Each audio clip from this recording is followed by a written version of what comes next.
Hey, we've got a great guest next. Jerry Maldonado is here. Would you care to do the introduction? I should, because I would. I will. I would, and I will. Maldonado is so fun to say. Jerry Maldonado, who you've gotten a chance to be with on numerous occasions.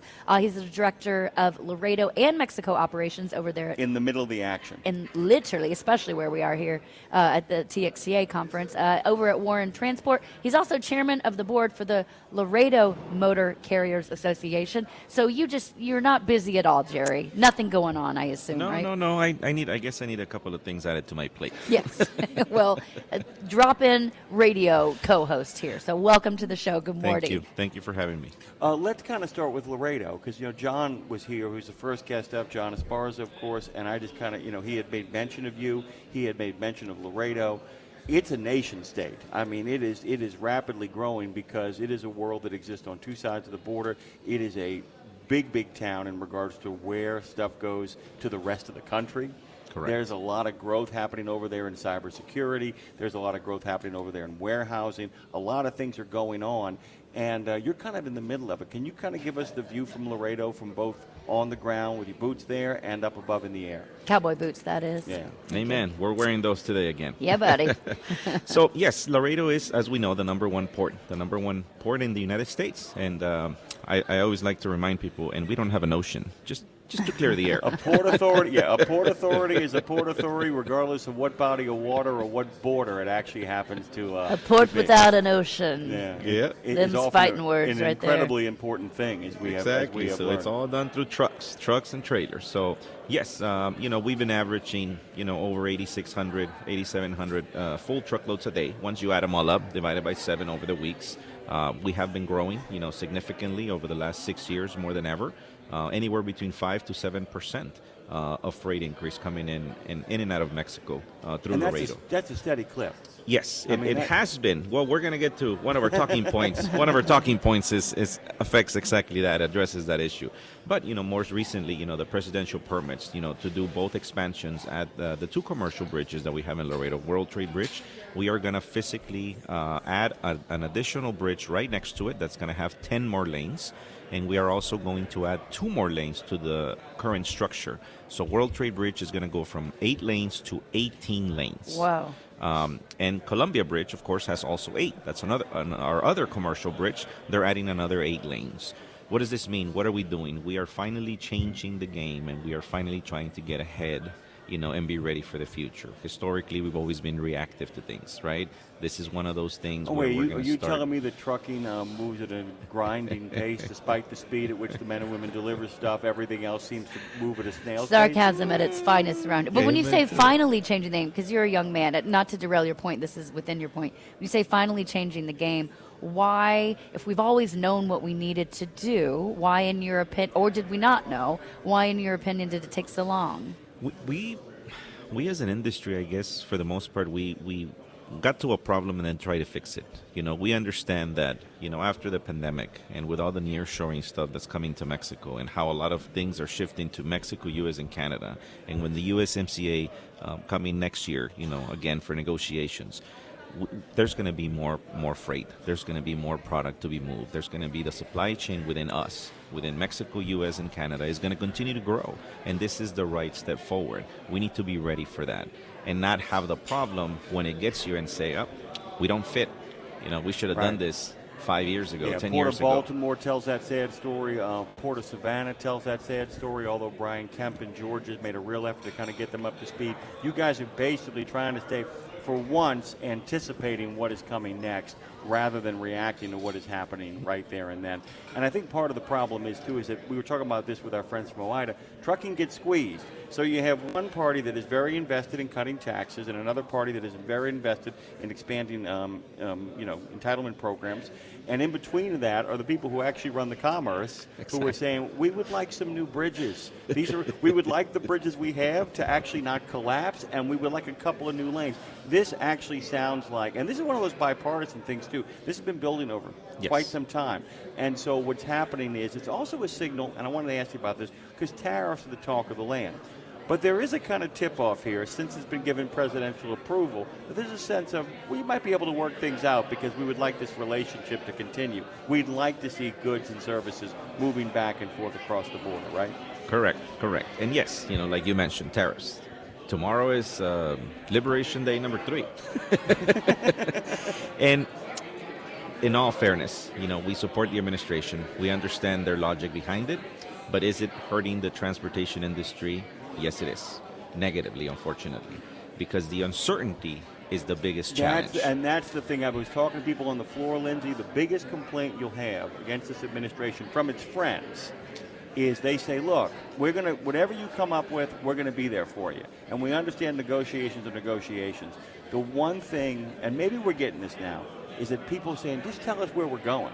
I'm willing to go to hell with you. Just draw me a map that shows me the way out, kind of. And that's kind of what's happening right now. Is they just need a little bit of certainty in the market, right? And we plan ahead. Most companies, we don't look, in the next 3 months. We look the next 3, the next 5 years. Are we going to invest? Are we going to grow? Are we going to shrink? Which way is the market going? Where's the freight volume going to be at? And this whole tariff has been, unfortunately, affecting us negatively because people are halt. People are like, it puts the Fed on hold too. They're like, look, we'll make a call. We will either tell you the interest rates are going to keep going up or they're going to go down. But we can't tell you what that's going to be until we find out what kind of effect the tariffs will have on inflationary pressure. Exactly. They don't know, so they can't do. We're supposed to be in the summer, which we are because the heat is here, but the construction, have you noticed? Everything, the developments, all that has not been as it was the last 4 or 5 years because there's less things being done right now. So there's less product for our drivers to move. So yes, freight volumes have decreased, significantly in the last, 60, 90 days. And it's a direct, we feel it's a direct effect of the tariff conversation, the uncertainty that people are holding back a little bit, and it's not good for business, at the end of the day. I want to talk about timing. Timing is everything. I want to go back to with the World Trade Bridge here because it's very interesting to me, Jimmy, as you said, okay, you've got two sides. You've got the one side who's wants to cut taxes, the other side who's working on the entitlement programs, and the people in the middle who want to build a bridge both literally and metaphorically. Like, it's the bridge in the middle and it's the people that actually get stuff done in the middle, the doers, and it's like, let's build a bridge on both sides.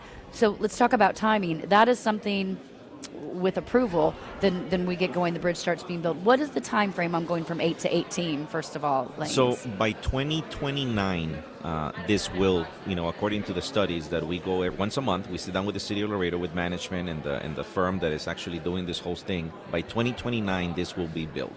So we are right now finishing the environmental studies. Bless their heart, but it's something we got to do. It's really interesting. I'll tell you this. So World Trade Bridge is right here, and we're literally building a bridge right next to it, and we have to go and do every study that you could imagine all over again. And it's like, well, what do you mean? Like, there's a bridge right here. Like, everything passed, right? Like, which changed. Exactly, right? But anyways, that we got to follow the guidelines. Let me guys give you a sense of what we're looking at right here. Is Jerry was very wisely using two phones, and he was laying them next to each other. He said, I'm not sure, is there a certain environmental concern a little bit off to the left that isn't a little bit off to the right? And, and they make you go through all that kind of stuff. Sometimes they have new stuff in place where we're going to check for a few other things, but this is the kind of places, like, I don't know if you've seen what happened with the terrible accident in Pennsylvania, the incident on the I-5 in California, and even with the bridge in Maryland, where it's kind of like, we're the heck with all of that. Let's get this thing rebuilt in a hurry because we need to build it. And they did it.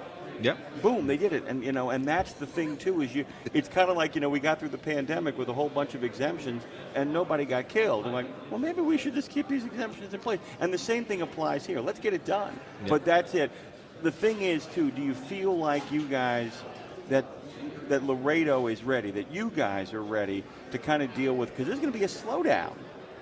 When you start building, there's going to be a slowdown. It's an unavoidable reality, and it's a slowdown people should have put up with because the payoff is massive. Yes. So are you guys set for that? So we are not ready 100%, honest truth. Fair. That's fair. But we continue to work with our state and our federal allies, and our biggest challenge is infrastructure funding, right? So Laredo, Texas, we are a population of 260,000 on an Easter Sunday that everybody's home and it's been raining. On an Easter Sunday. So we don't have a lot of people that live physically in Laredo, but the traffic.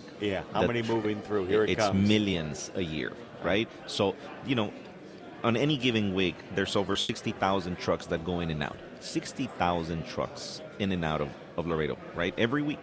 So we need to look into that and say, the formula is the formula. I get it. We get monies, due to our population, but maybe something needs to be done at a state and a federal level that addresses the traffic, the congestions, and says, hey, yeah, Laredo may not have 10 million people, but the traffic they have is equivalent to this many million. Well, here's the other problem, too, and it's a good problem to have, the kind of problem you want to have. The multiplier actually kicks in here as well, too, because if those 18 lanes are suddenly open, that's a lot more restaurants that you need. That's a lot more people who are going to be living there doing cybersecurity and on-the-ground security.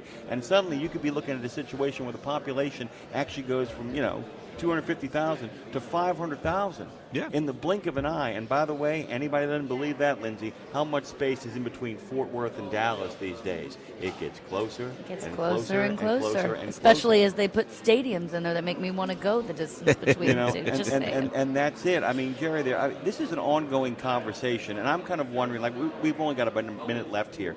But I'm wondering if you would be willing on a regular basis on Nemo Nation, our Monday show, to drop in 10 minutes or so about once a month and just kind of keep us up to date. We like to ask you on the air so you can't say no. We do it to you. How You're fine. Yeah, Jerry comes But that's how we get stuff done. See, we move around here. Well, not a problem. Thank you for the invitation every time, and more than happy to participate. Jerry, where can people find out more about you and what you're up to? Well, and again, Laredo, I'm the Director of Operations for Warren Transport, and I help run the association in Laredo Motor Carriers Association. We're in all the social media platforms. I normally ask people what they do for fun, but it doesn't seem like you have an inch of time.